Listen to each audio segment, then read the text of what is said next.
நம்ம first of all I am going to discuss the isoquant.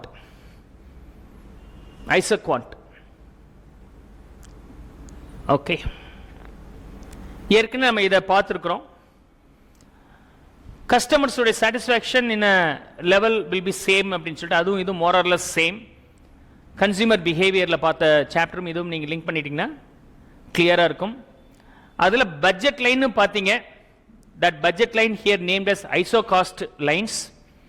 அங்கே indifference கர்வ்னு பார்த்தோம், இந்த இடத்துல ஐசோகுவான்ட் கர்வ்னு பார்க்க போகிறோம். இது வந்து ப்ரொடியூசரோட ஆங்கிளில், அது கன்சியூமரோட ஆங்கிளில் பார்த்தோம். So there is no much difference between this and that. ரெண்டுமே காம்ப்ளிமெண்ட்ரி தான். அதை படிச்சிட்டிங்கன்னா உடனே இதை படிச்சிடலாம், இல்லை இதை படிச்சிட்டிங்கன்னா அதை போய் ரெஃபர் பண்ணிங்கன்னா ஈஸியாக அண்டர்ஸ்டாண்ட் பண்ணிக்கலாம். ப்ரொடக்ஷன் பண்ணுறதுக்கு ஃபேக்டர்ஸ் காம்பினேஷன் எக்ஸை ஒரு யூனிட்டாகவும் ஒய் 12 யூனிட்ஸும் வச்சு நீங்கள் ப்ரொடியூஸ் பண்ணலாம். இல்லை எக்ஸ் 2 யூனிட்டு ஒய் 8 யூனிட் வச்சு ப்ரொடியூஸ் பண்ணலாம். இல்லை எக்ஸ் 3 யூனிட்டும் ஒய் 5 யூனிட்ஸ் வச்சு மேனுஃபேக்சர் பண்ணலாம். இல்லைன்னா இது 4 இது 3 வச்சு மேனுஃபேக்சர் பண்ணலாம், இது 5 இது 2 வச்சு மேனுஃபேக்சர் பண்ணிக்கலாம். This is the combinations. அங்கே நம்ம பட்ஜெட் லைன்னு பார்த்தோம். சரி, அங்கே வந்து we have seen indifference curve பார்த்தோம். அதே தான் இங்கேயும் indifference curve மாதிரி. இது ரெண்டும் வச்சு நம்ம ப்ரொடியூஸ் பண்ணாக்க we'll get the same output.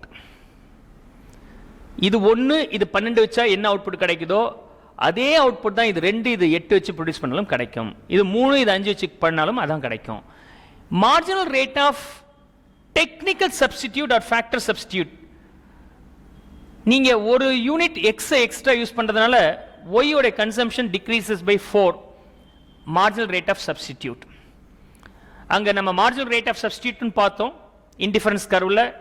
இங்கே வரும்போது marginal rate of factor substitution or technical substitutions பார்க்குறோம். 3 units will be extra introduced y for reduced here. 3 units of y is reduced for introducing 1 extra unit, and then here 2 and here 1. The combinations, the factors combinations நம்ம இங்கே பண்ணியிருக்கிறோம். இந்த combination நீங்கள் டயக்ராமா போட்டிங்கன்னா that is called isoquant curve. This is called isoquant. So we have 2 factors here, x and y. 0, 1, 2, 3, 4, 5. இதில் வரும்போது 2, 4, 6, 8, 10, 12. y வந்து 12 வரைக்கும் போட்டுக்கிறேன். x ஒரு யூனிட்டாகவும் y 12 யூனிட்ஸாகவும் நம்ம பண்ணியிருக்கிறோம். இது ஃபர்ஸ்ட் காம்பினேஷன் 1 and 12.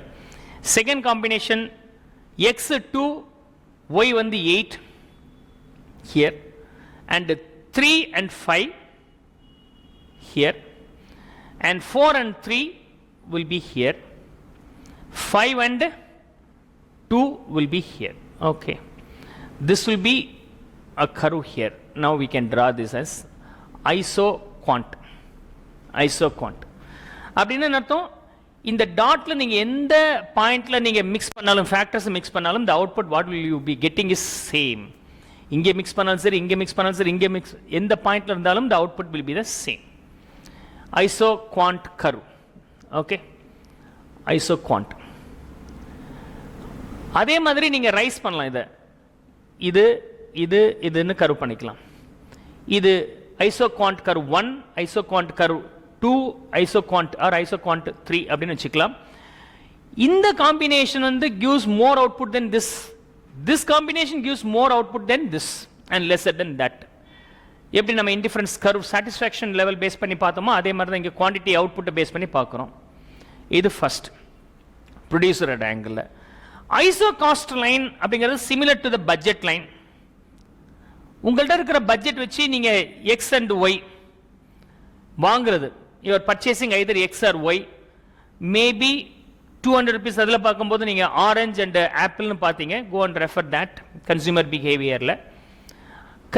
பிஹேவியரில் பட்ஜெட் லைனில் 200 rupees வச்சு நீங்கள் ஃபுல் அண்ட் ஃபுல் ஆப்பிளாக வாங்கலாம், இல்லை ஆரஞ்சை வாங்கலாம், இதில் கொஞ்சம் அதில் கொஞ்சம் வாங்கலாம்னு சொல்லி பார்த்தோம். அதே மாதிரி தான் இங்கே உங்களுடைய ப்ரொடக்ஷனுக்கு தேவையான 2 ஃபேக்டர்ஸ் எக்ஸ் அண்ட் ஒய், முழுக்க நீங்கள் எக்ஸா வாங்கலாம், இல்லைனா ஒய்யா வாங்கலாம், இல்லை காம்பினேஷன் ஆஃப் தீஸ் 2 வாங்கலாம், provided the budget is 200 or 1000 rupees, whatever it may be.